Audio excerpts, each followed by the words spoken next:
Hello everybody, so here in lovely Puerto San Jose de Guatemala, we have a really packed out day today. We got up, got ourselves ready, and this morning the church that we are working with this week, they're doing a fast. So they're breaking it at noon and they asked us to come and share. So I'll be sharing today at 10 in the morning. And then after that, we're going to a break fast lunch with them at noon, and we're supposed to share or participate. I'm not really exactly sure at noon. We're supposed to do something there. I'm not sure if I'm actually sharing a message or if they're sharing, and they just invited me to be there. I'm not really sure. We'll find out. And then after that, we're going out with the pastor and some of the church members just to go hang out somewhere.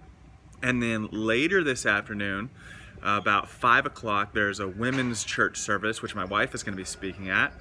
And then after that, we're going to, I believe, to the pastor's house for dinner. So it's going to be a very busy day, but it should be a good one. And I think we're going to see God do a lot of great things. So hope you enjoy. Stay tuned. Get up. We have to go preach.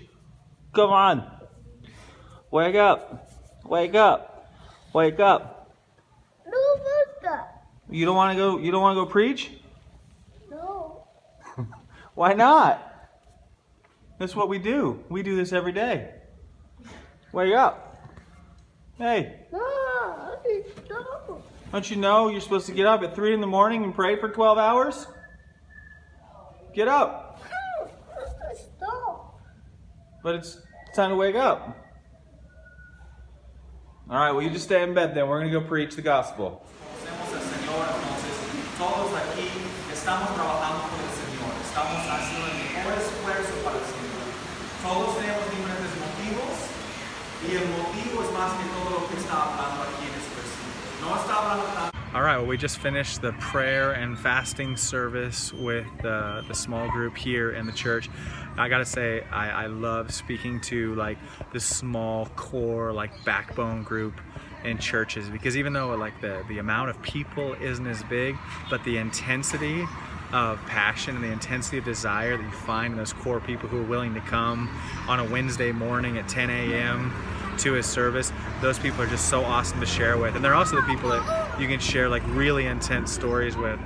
So it was a really big honor and it was exciting. We're about to have lunch with them, and then we still have another service in a few hours, which my wife is speaking at, so we're gonna get ready for that as well. So it's a blessing. So this is the church that we were in today.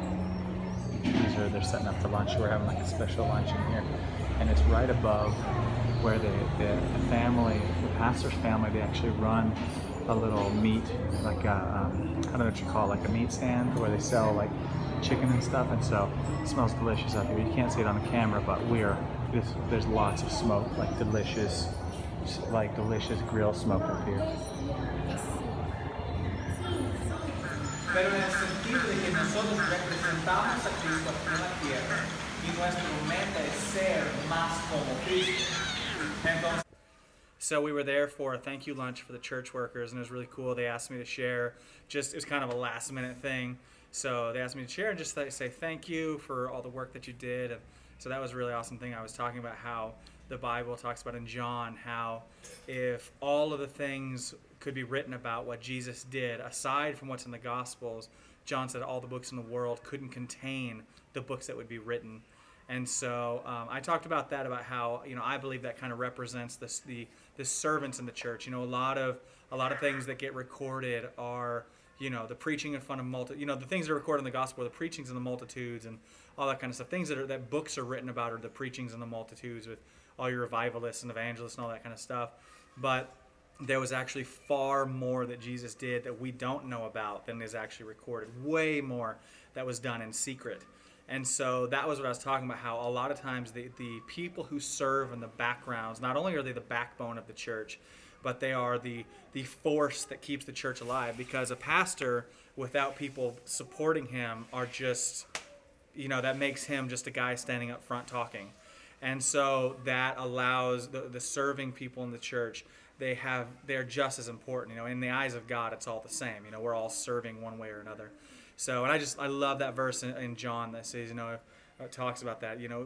We couldn't even count the amount of books that we've written about the things that Jesus did that we don't even know about yet. I have a feeling in heaven there's going to be some kind of some kind of library that talks about it where we can read the books, or some kind of movie theater that we can go, or by then, some kind of virtual reality movie theater where you can go watch Jesus do all the bazillions of things that he did. So it was really cool to share that. I was really excited.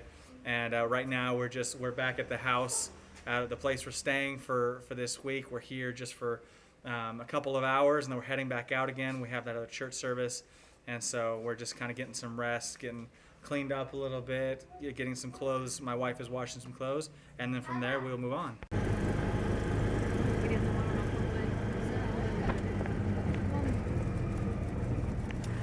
So we're on our way now. To the beach. Going to head to the beach. The pastor's taking us there for about an hour before the next church service. We're going on, I can't show you very well. We're on a little tuk-tuk. It's gonna be fun.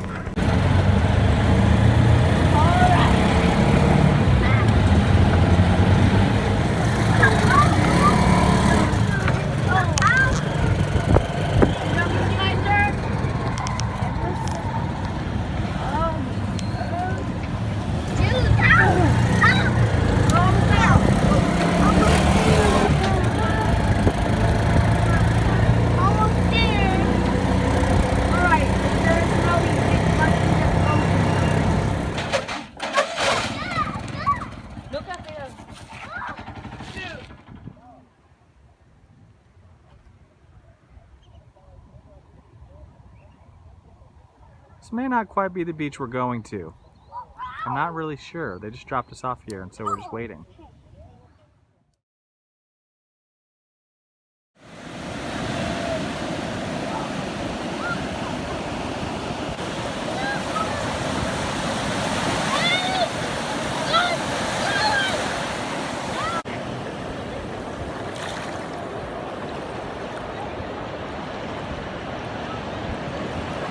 So we're here at the beach for like an hour, and I was just thinking, Pastor Oseas, he's the pastor who is hosting us, and he came out here.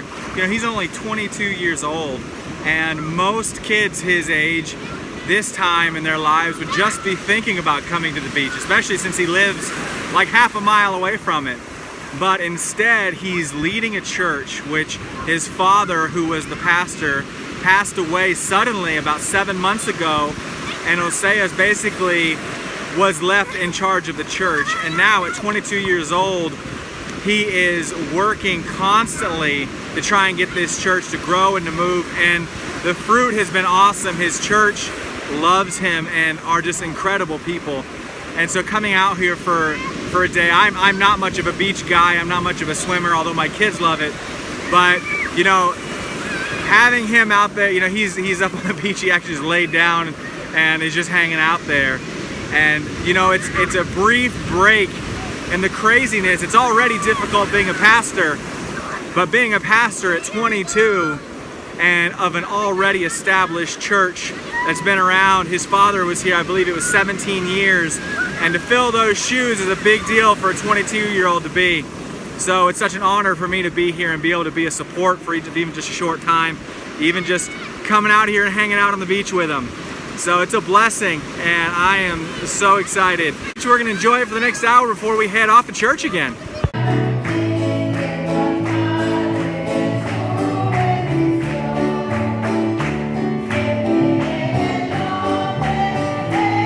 Tan cargados que sentimos que el Señor se olvidó de nosotros. Pero el humano que nos da, Espíritu Santo, yo te pido que tú vengas, quebrantando todo aquello que el enemigo ha querido levantar en contra. If you like that video, please subscribe, write any comments down below.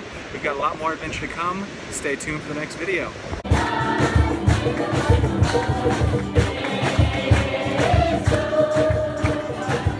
Oh man, I'm out of clothespins. Wait, I have an idea. Let's just stick them between the rope fibers.